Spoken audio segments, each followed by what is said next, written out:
Here's one towards the goal. That's going to be gloved by Travis Ridgen. Well, this is more like it. This is Slangin' the Biscuit. Here's Travis Ridgen and Dave Wheeler. Ladies and gentlemen, welcome back inside the Slangin' the Biscuit summer interview, now the fall interview series. Today's guest, this guy is the pride of O Vegas in the OHL, Ontario Hockey League. He played for his hometown London Knights, standing 5 foot, 11 inches. Those are two separate measurements. Over 1,000 PIMs, 10-1 PIM to point ratio, strapping up for the Vancouver Canucks, Montreal Canadiens, New York Rangers, Calgary Flames. He is a business owner, just shy of 500 NHL games played. Welcome to the podcast, Mr. Brandon Prust. Hey, boys. Thanks for having me. Does it feel a little different being interviewed on a podcast than it did over the loudspeakers of the forum? The forum. Or Bell Center, I guess Bell Center. Definitely, yeah, the Bell Center. The forum would have been good. I'm not that old, though, but yeah, it's always a little different, podcasting, getting the mic after a game in your face, but at least you knew you played a good game if you're getting interviewed over the loudspeaker. Well, you had a good enough career that you landed on this podcast. I got to ask you, out of the teams that you've played for, I always thought in my mind that putting on an original 6 jersey, there was just something that felt a little maybe heavier about the jersey, or you just kind of looked down and went, yeah. Montreal, Rangers, it's just something, like you said, it's something different. Being part of those franchises, and obviously the fan bases there are crazy, and you always kind of, going to New York was kind of a different experience. When I first got there, that's when I kind of was like, okay, this is it. This is what you want. This is where you want to play. It was such a great organization. So that really opened my eyes, and I kind of knew I made it once I got to New York. But it's funny. I mean, you walk through the streets of Calgary, they're like, hey, this is Brandon Prust. Vancouver, maybe a little less so. Montreal, you're getting it. But in I feel like in New York, you're just some random a-hole walking down Wall Street.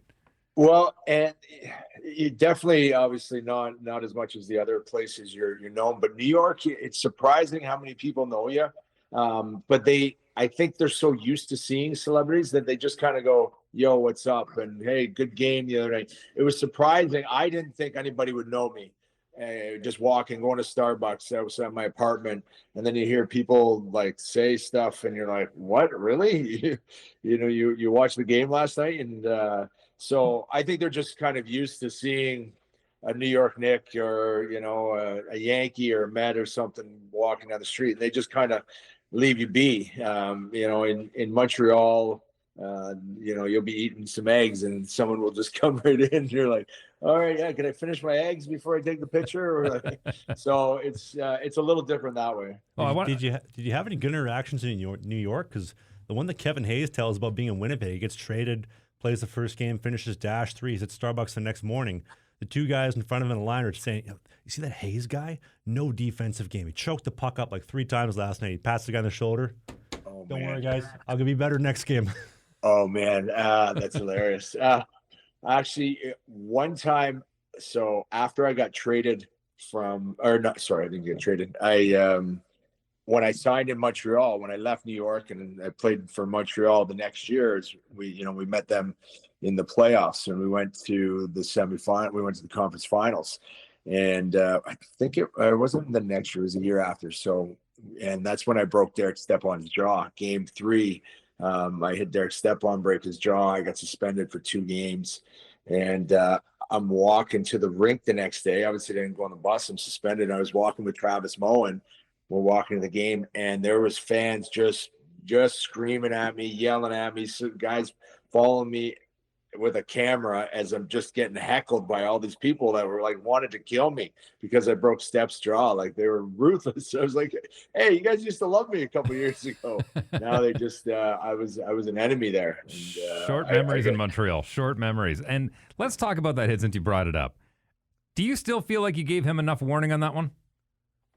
I mean, you got to know who you're on the ice. You're on the ice with. So, we were down 2-0 going to New York. Like I first couple shifts, there was no puck for me. I was just crushed. I had to change the momentum of the series, right? Like was kind of taking matters in my own hand. I was gonna just hit everything and try and get the guys going. Obviously, Step was one of my good buddies. We locker partner. We sat beside each other in New York, and so a good friend of mine. I wasn't obviously trying to hurt anybody, but I was going out to hit people.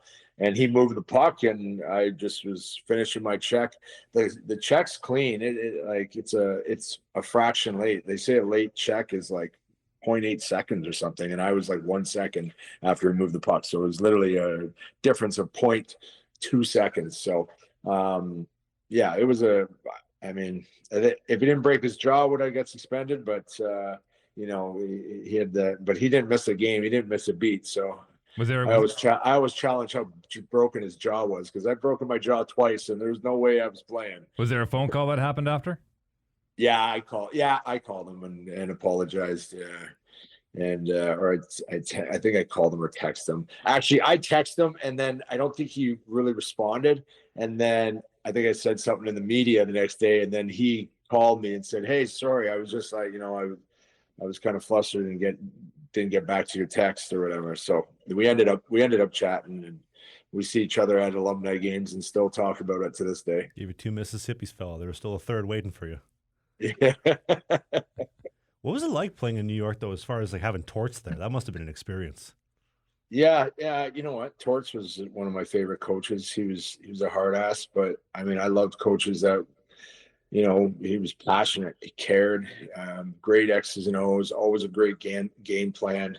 We always knew what to expect out of the other team, and we always knew what we were doing in every situation. So, and he was just an honest coach. If you sucked, he was going to tell you that you sucked, and I appreciate that. And he didn't care if you made 8 million or you made 1 million. He kind of treated you all the same, right? So I loved him, and my time in New York was some of my best hockey I played, right? So it was definitely a great experience. Well, you must have liked him because you played for him twice. Torts? Was it twice that you went to him? Just the once, eh? Just the once. I was in New York with him for 3 years, yeah. And then I had Terry in Montreal. And then in Vancouver, we just missed each other. He went to Van, and then he was out of Van when I got there. I feel like he gets like such a bad reputation of just like being such a hard ass, and there has to be a soft side to him where he's nice with the guys or whatnot that you'd seen. Yeah, he's good. He's good. He was, he always, you could always chirp with him and make fun of him. He'd make fun of you. He was good, and he was good with fans and good family man, right? He had good values, and new family came first. And but when it came to hockey, he was passionate as hell and wore his heart on his sleeve. So I liked it. It doesn't, some people, like when he went out to Vancouver, that team wasn't built for a military coach, right? There's some teams that are, even when he first got to Philly, they were, and even Columbus, right? They had soldiers, right? They had guys that were ready to go to war.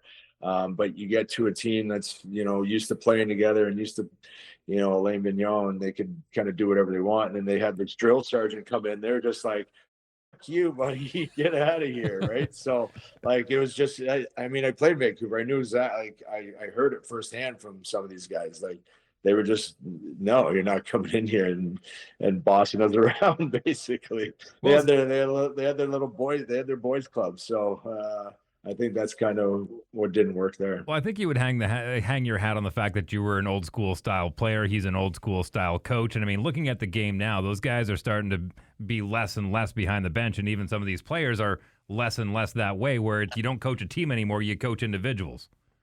Oh man, it's crazy. I'm now that I'm in coaching, I see it all just like that.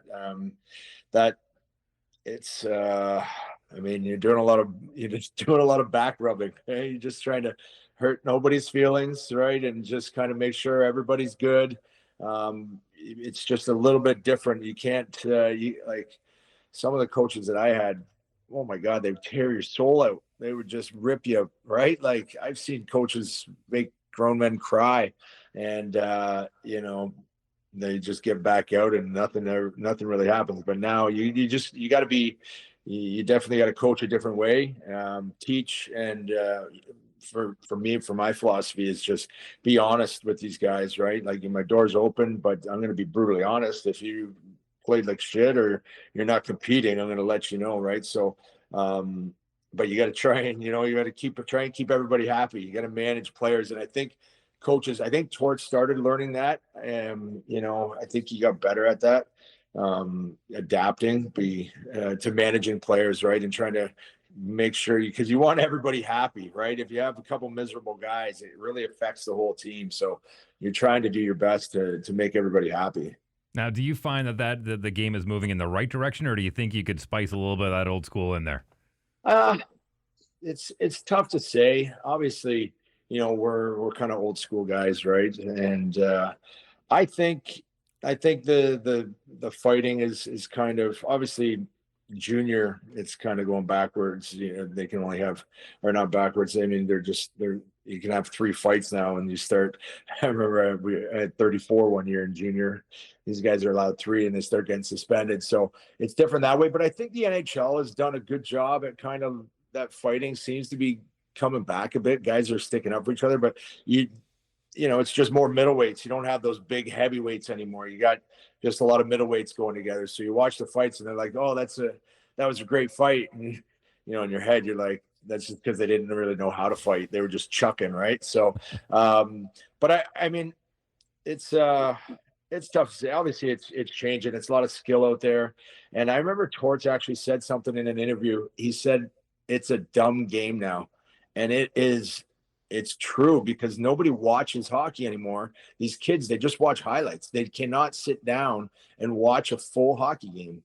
Like I gave my guys even homework. I was like, watch an NHL game tonight. Pick one game and watch it.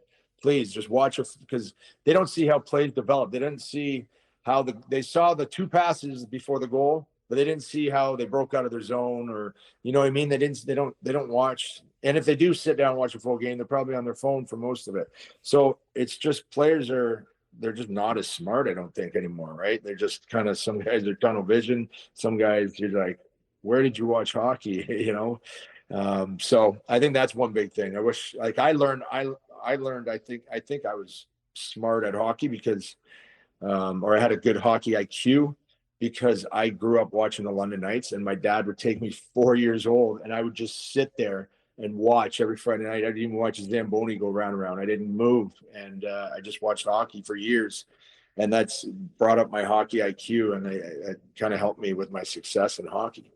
Can I ask, what was that experience like going to those games with your dad? Because you just gave me a little bit of deja vu myself personally. I remember my dad taking me to skate for the first time when I was 4 years old, and I could close my eyes and I could smell the arena and feel that experience. Was it the same way for you with your dad? Yeah. Every Friday, my dad and his buddies would pick, or me and my dad would go. We'd meet them at the bar. They'd be playing pool. I'd be, I don't know, sitting there having some chicken wings and a Coke, and we'd go to the game. And we would, back then, my dad was, he would just leave me. Like back then, he would just leave me. The same people would watch me during the intermission when the Zamboni was going around, and my dad and his buddies would go out to the bar and have a beer and smoke. And I would sit there and watch the Zamboni go round and round, and they would just come back. I wouldn't even know they were gone most of the time. And I remember my first game when I played for the London Knights, my dad ran into the guys that used to watch me in between periods when they went out for a beer and a smoke. And he said, "Kevin, good to see you." They hadn't seen each other in years. And he said, "How's Brandon doing?" And he said, "Well, he's right out there, number 33. And they were like, "No way." And so it was pretty cool. And then I ended up meeting them after the game. And, I didn't even really know they were watching me back in the day. They were just the guys in the standing room with them, and they just kept an eye on me. It's not like they were kind of sitting beside me. They were just kind of up behind me. And I guess they were my little guardians. Oh, man, that's so awesome. You couldn't do that nowadays. They'd be calling Child and Family Services on your dad. Oh, yeah, for sure. For sure.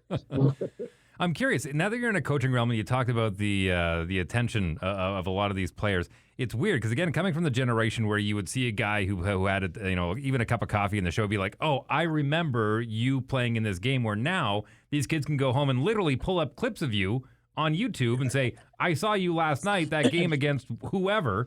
Is there a different kind of, respect's the wrong word, but a different kind of connection that the players have with your time playing in the league? And yeah, I think they know that you've been through it, and they know you've been coached by a lot of guys, and so it is kind of, I think, a different type of respect thing, right? They know, I have a lot of London Knights players that are going to be kind of going up to the Knights, right? And they know, my hockey career started with Dale Hunter, and he's still coaching there. So, and I coach a very similar way to him. Sorry, my cat's trying to get in the picture here, crawling around.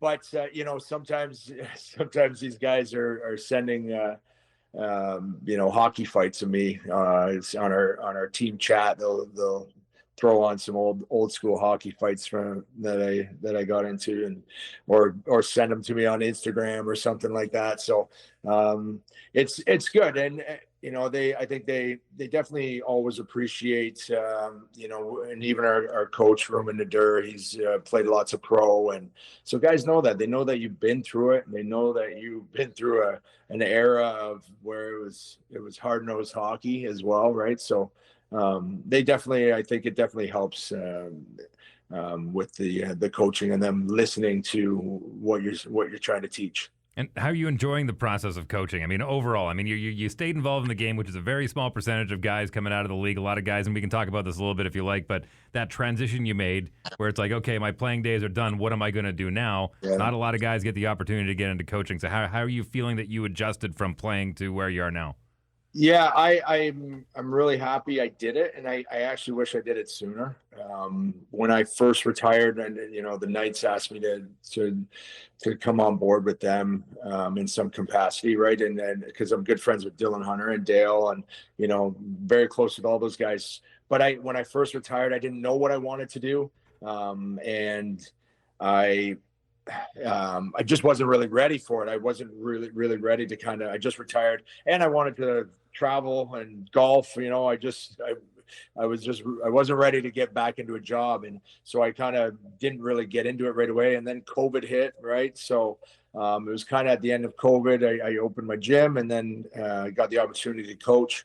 And I love it. It's actually, like I said, I wish I did it sooner.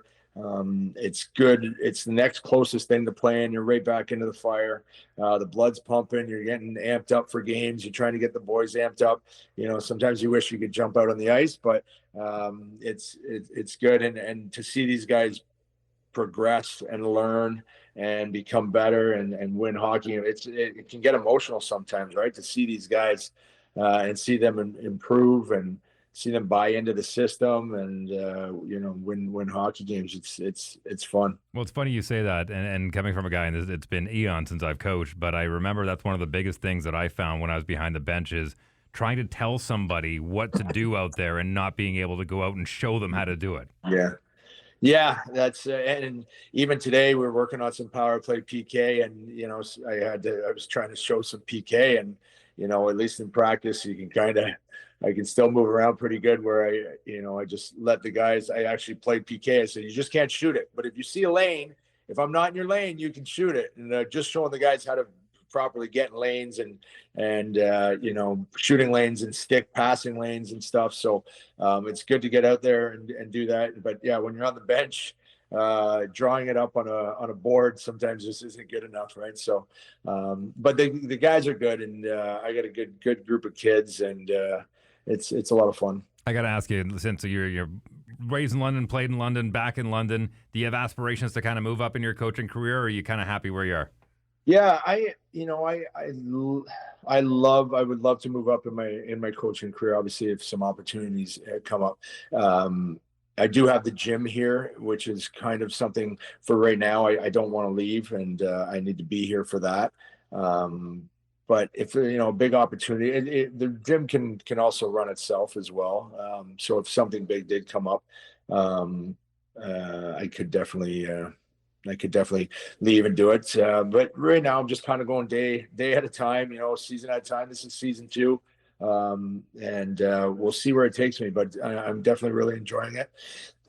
And I wouldn't be opposed to, moving up and seeing what that looks like. You said you did some traveling after you retired. Any highlights? Um, yeah, actually, well, I went.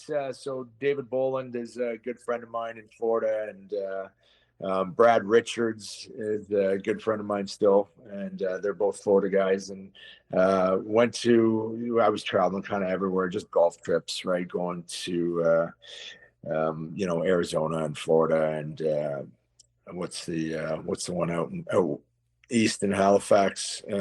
Oh, you're talking about the Cabot Trails? Yeah, Cabot Links, all that. But I went to the Grove, Michael Jordan's course, so that was pretty cool going there. And I saw Wayne Gretzky was golfing and DJ was golfing, so we had beers with them after. It was pretty cool. But yeah, I was just traveling around, just kind of going wherever I could, Oregon, and we went to Riviera and Whistling Straits. So I was just enjoying it for a good year and a bit, and then maybe 2 years, and then COVID hit, and then that's when I once COVID was over, I was like, I need to do something. I need to I was locked in my house and just kind of going stir crazy, and I just that's when the gym I started the gym, and then the coaching opportunity came about, and they've been running with that for a couple of years now. Okay, well, I'm going to ask you because it's probably, I know you're a much busier guy than you were then, but what was your handicap then when you were traveling around golfing compared to now?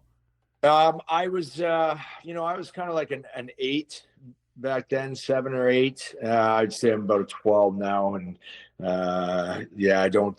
This summer I'm just so busy. This summer I think I had maybe 6 rounds, as opposed to what I normally used to golf was 75, 80, right? So and definitely not golfing in the winter. I haven't been anywhere, I don't think, golfing in the winter for the last couple of years. So that's okay. I'll give you 3 strokes aside. Just make sure you bring your wallet. Yeah. Where are we going? We got to wait till next summer now. Winnipeg's probably snowing there already. No, are you kidding me? 28 degrees here at the beginning of October. We still got some golf left in the season. Okay. Prust, I gotta ask. You're talking about your travels, and you seem very passionate about it. What was your living experiences like in Montreal and Vancouver? Like some of the best cities in Canada, at least at the time. Yeah, Montreal was. I love Montreal. It's just, and I lived in an area that was it was more of a francophone area, so it wasn't like downtown English. I was kind of living up, they call it the plateau. So just really, it kind of reminded me of New York a little bit, really small bars and restaurants, might not even have a sign on the front, right? Like you just knew about it. And just great cuisine, great food.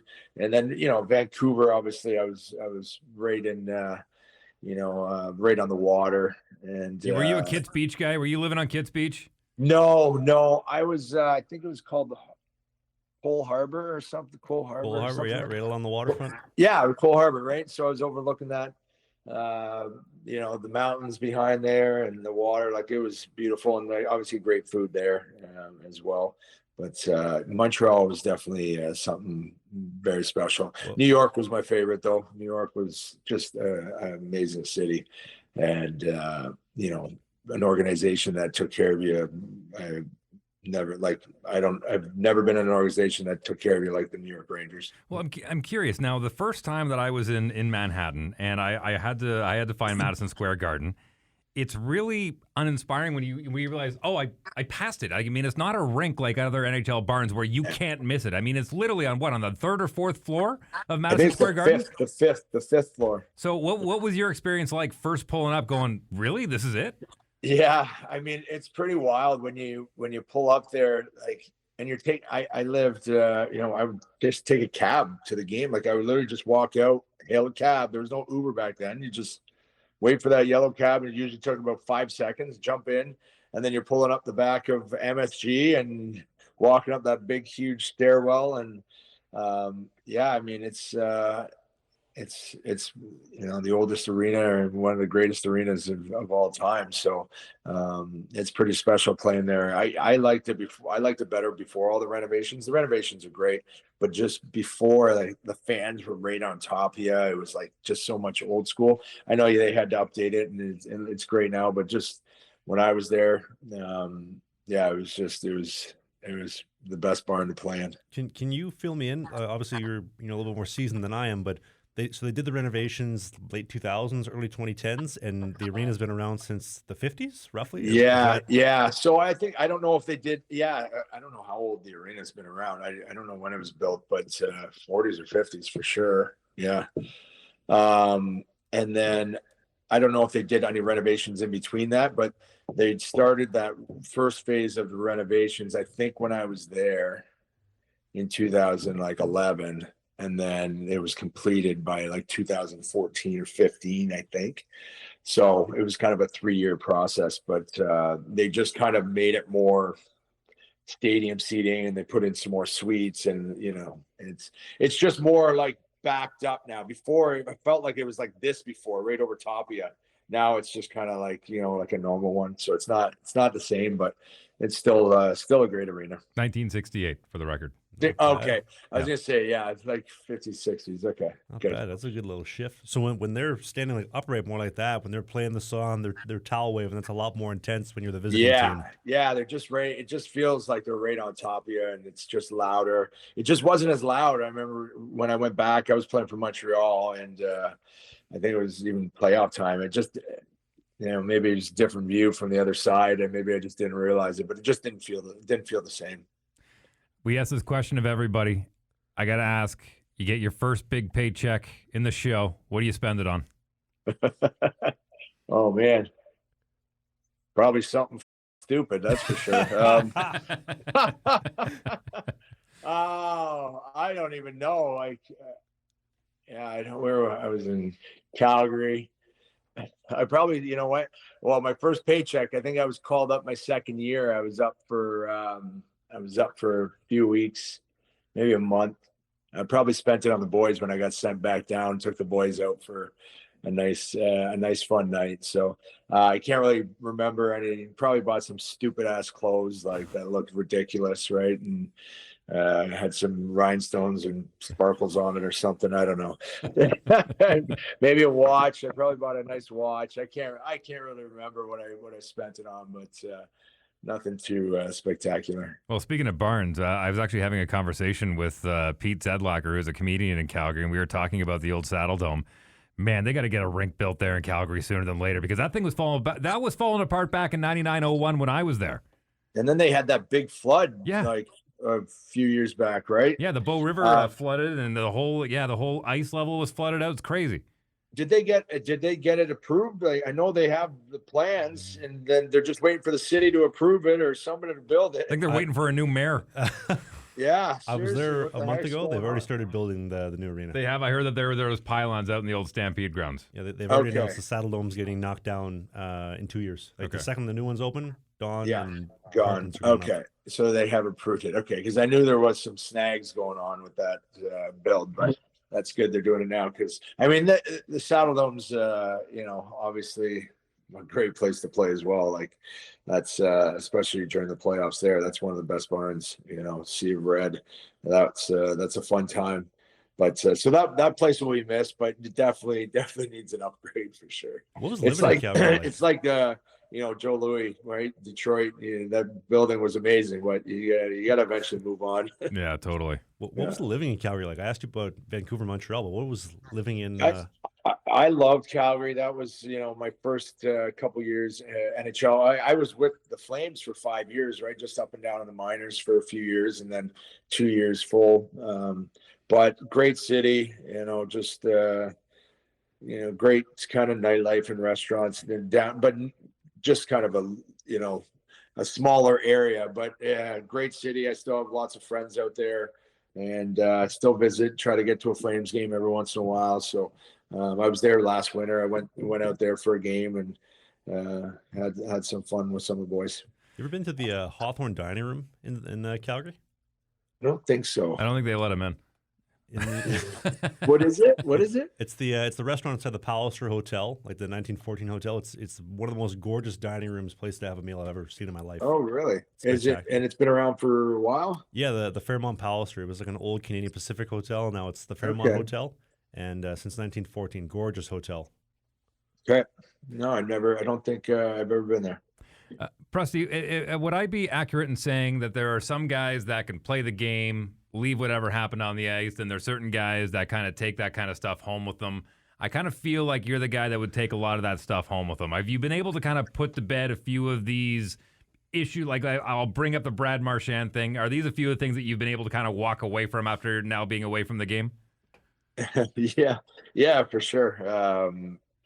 I was never really, I would take home if I played like shit. If I was, if I did something like, I would take home, right? Like, I think my parents or my girls or whatever, if I had a girlfriend at the time or a wife, they knew if I played a bad game, probably just stay away. But fighting or anything that happens, for me, I was looked at it as like we're all doing the same job. We're all out here trying to make an impact, whether it's be a rat or fight or beat someone up or hit or score, whatever your role is. I mean, you got to do it, right? And so I respected everybody that way, and never really took too much of that home with me.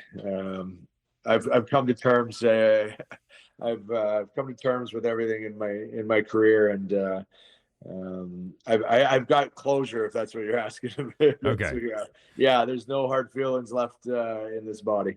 Well, there's one thing that I kind of wanted to draw parallels with, and I think you're one of the very few people that could kind of answer this question, but you're dealing with young men now who are coming into the game, like I said, with attention spans that are very short. They've got Instagram, they've got all these distractions, and they've got, like you said, just watching highlights and everything in short bursts.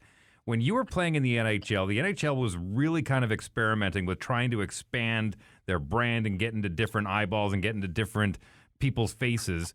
And I don't think a lot of people know this, but you were married at the time and had a wife who was part of that experiment where they did I can't even remember, was it the Housewives of the NHL or NHL Wives?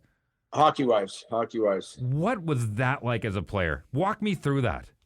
So when it first, I think I was kind of tricked a little bit. My wife, she was like, hey, they want to do like this documentary, and I think she might have just explained it as like, I thought it was just kind of a one weekend, like they were going to shoot something, and she was getting pretty big into the TV and modeling up in Quebec, right? So she had a pretty good career going, and so I just kind of thought it was something, for a day or a weekend or something. So they came and shot, and I was like, all right, that wasn't so bad. We're done, right? And she goes, well, yeah, but they're coming back in like 2 weeks. And I'm like, why?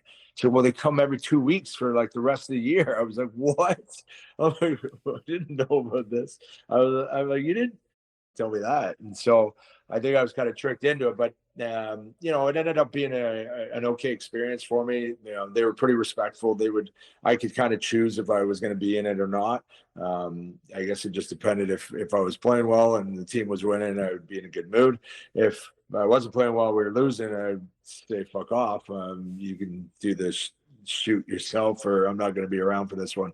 That was kind of one thing. Actually, I remember Bernier was on the show, and I was shocked because he was having a little rough time in Toronto at the time. I think they lost 10 in a row. And then when the show aired, he was on that episode. And I was like, oh my God, he's still filming while he's going through this, man. What a strong man, dude. Because I would be like, get that camera out of my face. Right. So, yeah, it was definitely. And then I think my girl was kind of a fan favorite, so they kept asking her every year. So I think we were kind of a popular couple, so we were always asked to kind of come back. And yeah, like I said, they were always pretty respectful with us and the filming. And I think some people, my friends and family, had some good experiences with it, and it was fun for people. And I could just pick and choose, right? So I could say, yeah, sure, I'll be in this shoot, or no, I'm going to sit this one out, right? So it was good. It was a good experience. Well, I'm happy to hear you had a good experience in all of that, because now I kind of feel like that there's less control, and a lot of the wives and girlfriends of these players, where the players don't have as much free space in that realm because the league kind of clamps down on them a little bit more as far as what they can do with social media. It's more of the families that are doing that on their behalf, and there's no boundaries around it. You know what I mean? Yeah, I know. So I think I don't I'm wondering if the league put a shutdown to Hockey Wives, because that was a pretty big show and it really brought a lot of attention to the NHL. Like a lot of girls would only know me basically from Hockey Wives. So it brought a lot of attention to. So I'm not sure. I'm sure the NHL's kind of said, yeah, we're not going to do that again. But now the guys definitely have to be careful. That social media is a crazy thing, right? So I think they just kind of let their girls do their thing. Happy wife, happy life. Just, do your thing, and I'll just play hockey. So it's not a terrible thing. And I don't know. The NHL you can't control everybody, right? So they just try to guide the guys, because you definitely got to be. It's a different world there now. When we played, it wasn't that bad. So I can't imagine what these guys go through now. I would recommend just stay right off it. Well, is that the advice that you're talking to your kids about? Is there an education there as well in that realm? Oh, for sure. Just don't just don't engage. Just don't engage with people, right? There's a lot of people that they got nothing to lose. They're looking to take you down, right? They're looking to, just fire you up. So just don't even engage would be my recommendation. Have social media, but just keep it try to keep it for positive purposes as much as you can, and as hard as that is. Well, and that's a perfect opportunity to run into a fairly new segment that we're doing on the show, and that's help Trav find a girl. Now, Brandon, if you're really good at helping your kids, I've got a 29-year-old one right here who's looking for love. What advice can you give my guy here? Oh, man. Be brutally honest, Prusty. I could use it. The dating market's tough out there, man. Oh, man. What? Some advice. Oh, man. I'm not the one to ask for love advice, bud. Can I give some context so that I can kind of give you some parameters to play with? You fly to London and come hang out with me. We'll find you a girl. I don't know if that's going to be better or worse. I know The girls out in London. In Western University? Come on, man. Yeah. You're out in Are you out in Vancouver? Yeah, I'm out in Vancouver. It's yeah. How do I describe it? We've been talking about trying to get me to get up to Calgary to find more of like a blue collar, more like a let me do the blue job, she does the pink jobs type of deal, because the dating market's tough. You got the men acting like women, the women acting like men type of deal. Yeah. I wouldn't mind. I mean, do the reverse, like find a good hardworking woman that's bringing in some cake, and maybe sit back and relax, right? I tried that. I thought about if I get a good gal who's like a lawyer. I was actually, so there's this one Latina gal that I've been seeing the last little bit, and she's very spicy to say the least, but she's always flexing on me. Travis, I have my 2 degrees and I have my big girl job. And I was telling Dave on the car ride here, but when we were carpooling to do the show with you, I tell her this all the time. I said, sweetheart, at no course ever in human history has a man ever said, yo, Wills, Prusty, you see that PhD? Oh, it's so hot.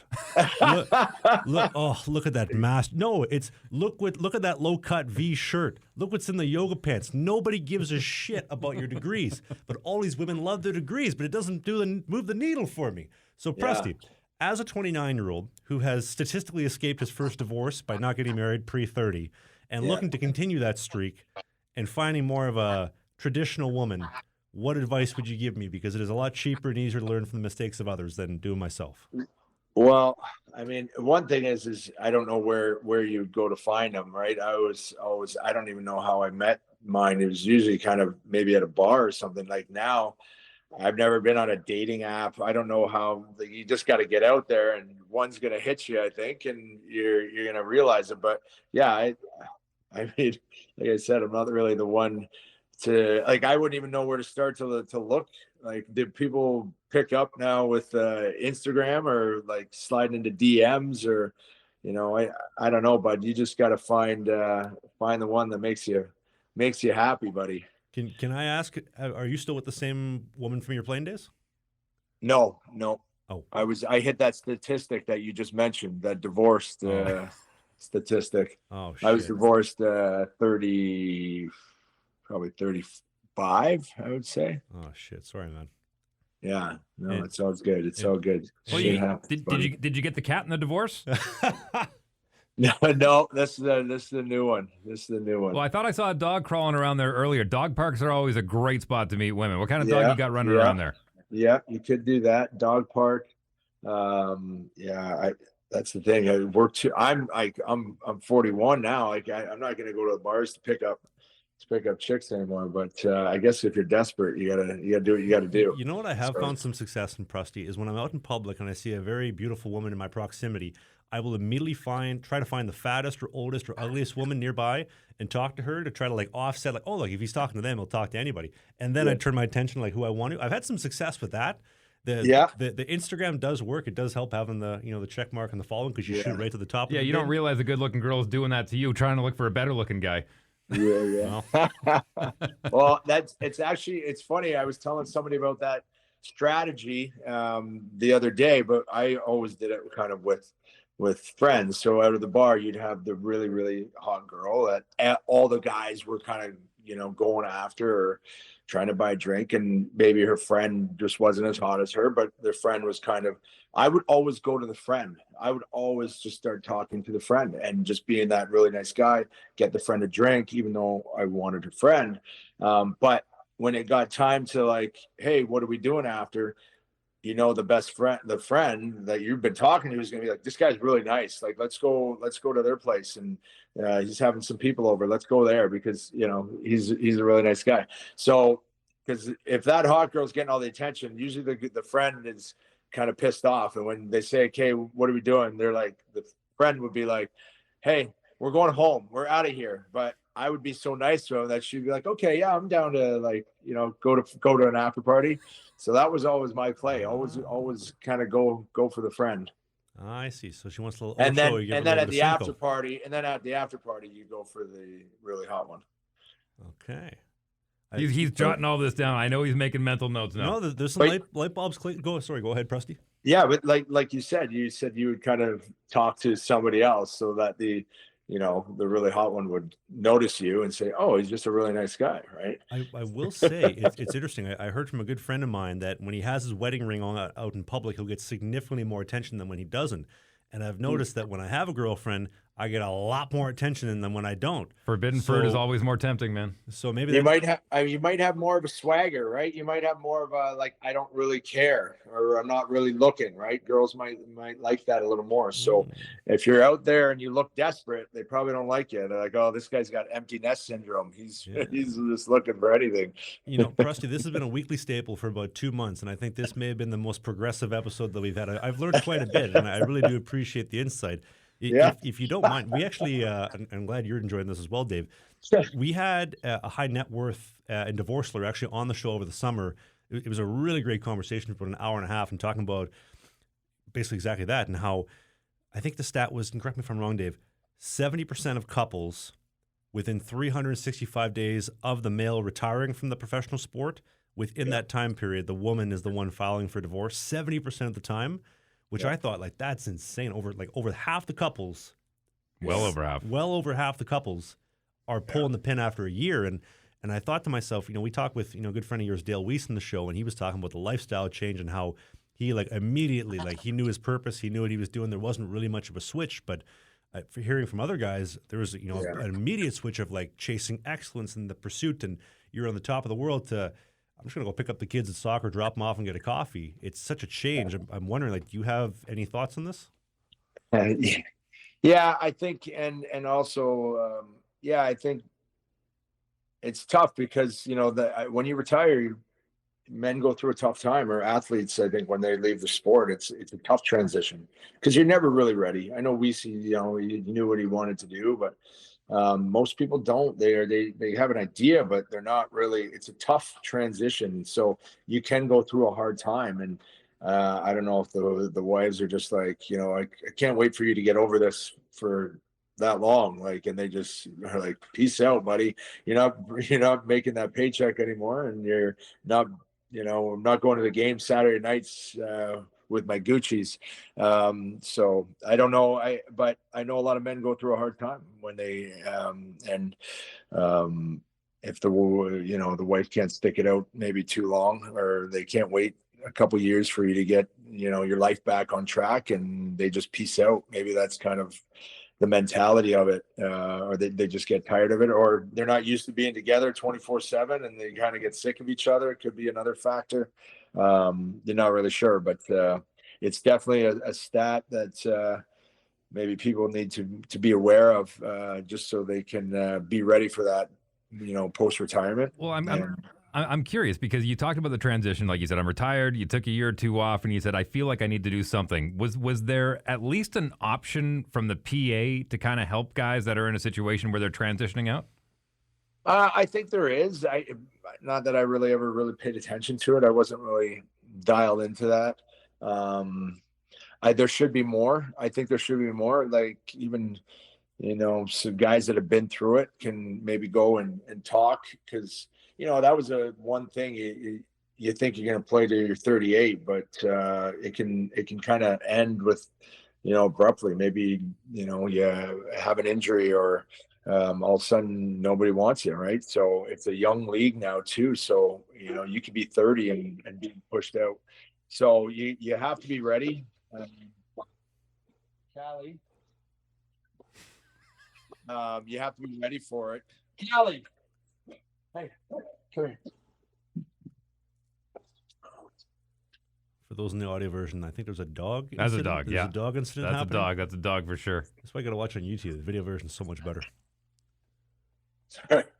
Sorry about that. What do we got there? The dog barking at the window? I can help with that. Yeah, my girl's coming home, so she's barking at her mom. Yeah. So, what were we Transitioning out of the game and the PA. Oh yeah. So that's kind of something I think should be brought up, and because there's a lot of men go through, and I'm sure women too, that maybe are retiring from professional sports. You're used to something for so long. You're used to that dressing room. You're used to that travel. You're used to being around the boys, and I think that's the hardest thing, right? Everything you've known since you were 5 years old is now gone from you, and a lot of people, maybe spouses, don't even realize what you're going through, right? So and players might not even know what they're going through, so they got to be aware of that, because it is a transition for sure. And like I went through it, and then COVID hit, right? So like it was a long transition. I went from golfing for a year and having fun, and then locked in my house for a couple of years. So it's definitely a tough transition, and people need to be ready for it. What do you miss most about the game? Yeah, I think just that well, obviously the locker room, but that intensity, right? The playoff time, the going to war, going to battle, the practices, the sweat, and just being in the dressing room. That's the best. That's what's great about coaching. You're kind of back in the room. You're back. It's tough. I'm still pretty young, and I'm only 20 years older than my players, and you still feel like the guys are trying to get stories out of me, or they're trying to invite me. Like, I mean, hey, Prust, you gonna come to the bar tonight? Like, I wish, boys, but I can't. But be safe, and separating yourself from being one of the guys, one of the players is something that is tough as well, right? So but coaching is kind of the next closest thing, being in that dressing room, being back in the battle, being back around maybe it's being back around the testosterone, right? So you missed all that friendship and that camaraderie. Well, listen, we know his girls got home. Don't want to take up too much more time, but what kind of dog you got floating around in the back there? It sounded like a healthy bark. Yeah, that's a Mastiff Husky.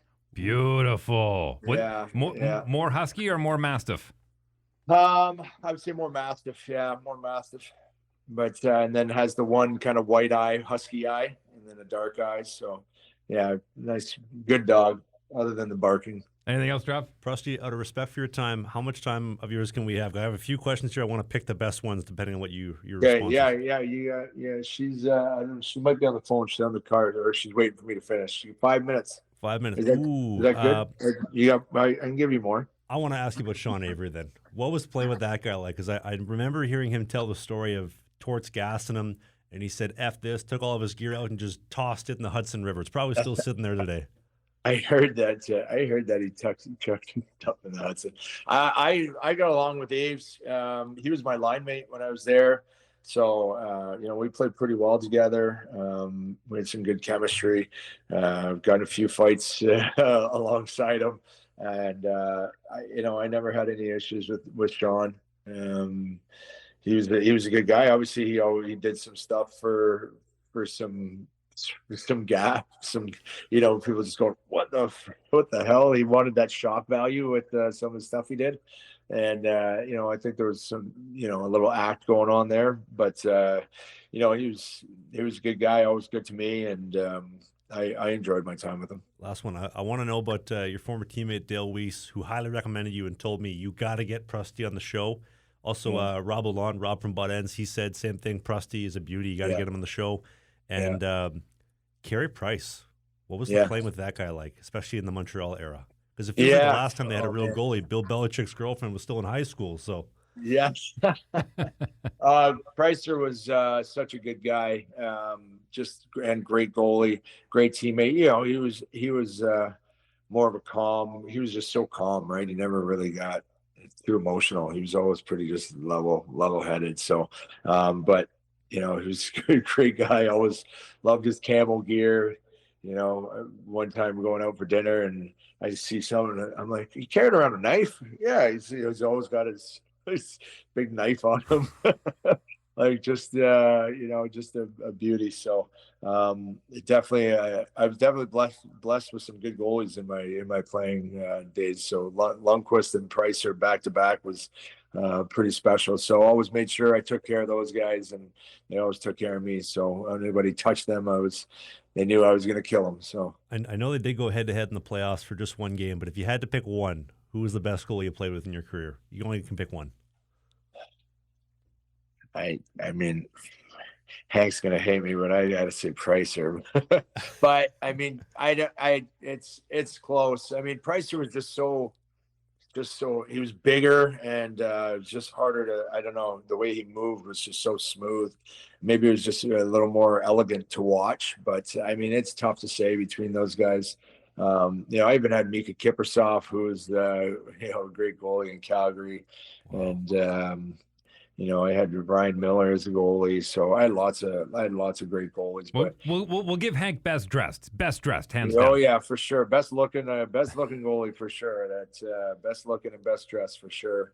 But I had a lot of good goalies, man. But Price was pretty special. And the knife, he just had the knife in his pocket, just bringing it out to dinner type of deal. Yeah, just on his hip. Yeah, right on his hip. Yeah, just like a little knife holder. I don't know, like it'd be like a gun holster, but a knife holster. Must have been ahead like of his time. it was like a hunting. It would be like a hunting knife. We're in the city. We're going to fucking. We're going to a restaurant, and we're not out in the woods here, Pricer. Well, look, old habits die hard. I hear that guy used to get flown in by his dad for games when he was growing up on the West Coast. So you take what you're familiar with. Yep, exactly. He was. That's how he probably carried that thing around him his whole life. Prusty, had a really good time enjoying you, watching you play, man. It was a great run in the show. I wish you all the success with your coaching career and your new endeavors in your gym. Take him out, Travis. Ladies and gentlemen, that was Brandon Prust. Prusty, thank you so much for joining the show. I'm Travis Ridgen. That's Dave Wheeler. We do new episodes of this show every single Sunday, 11 a.m. Eastern, 10 in the Prairies, 9 in the foothills of Calgary, 8 in the Pacific Northwest, and we will see you next Sunday.